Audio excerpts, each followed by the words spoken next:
Top quality और consistent performance के लिए सिर्फ सिल्वर पंप्स। टॉप क्वालिटी और कंसिस्टेंट परफॉर्मेंस के लिए सिर्फ सिल्वर पंप्स, नाम याद रखना। आपल्या सोबत आहेत शिवसेनेचे नेते आमदार नरेंद्र बोंडेकरजी। आज विशेषाधिकार समितीसमोर मुंबई पोलीस आयुक्त आणि इतर जणांना बोलावलेलं आहे, काय प्रकरण आहे?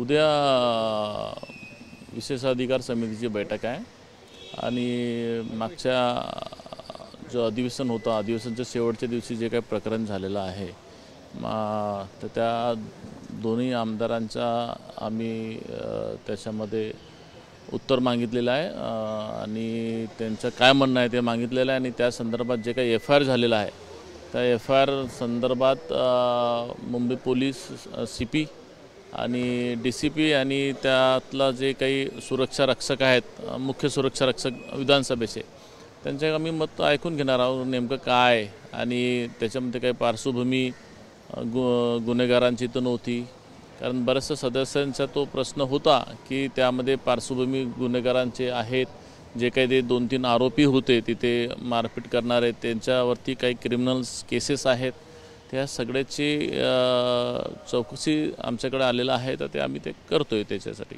कुठल्या आमदारांना नोटीस बजावलेली आहे? नाही, त्यामध्ये दोन्ही आमदारांचे काहीतरी वाद झाला वाटते, एक पडळकर आणि जितेंद्र आव्हाड, तर त्यांना दोघांचं मत का आहे, कारण विधानसभा अध्यक्षांनी, माननीय विधानसभा अध्यक्षांनी तो प्रकरण आता हक्कभंग समितीकडे दिलेला आहे, म्हणून आम्ही त्यांना त्यांचं मत मांडण्यासाठी ते आम्ही त्यांना नोटीस दिलेलं आहे। किती दिवसात त्यांना मत मांडायचं? 15 दिवसाचा त्यांना साधारण तो नोटीस असतो, तर 15 दिवसामध्ये ते त्यांचं मत मांडतील आणि त्यांच्यासोबत जे काही लोक होते त्यांचे पण सविस्तर चौकशी होईल। मुंबई पोलीस आयुक्त यांना कधी बोलावलं आहे? आज आहे की उद्या आहे? उद्या बैठक आहे 1 वाजता, तर उद्या बोलवणार।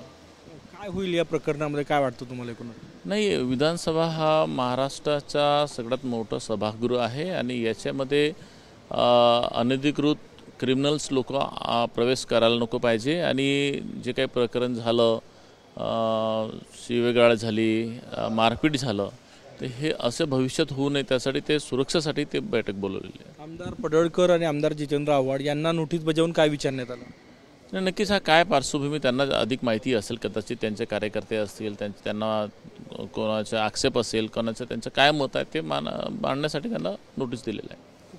कॅमेरामॅन सचिन सायमसह गजानन उमाटे, TVNine मराठी, नागपूर।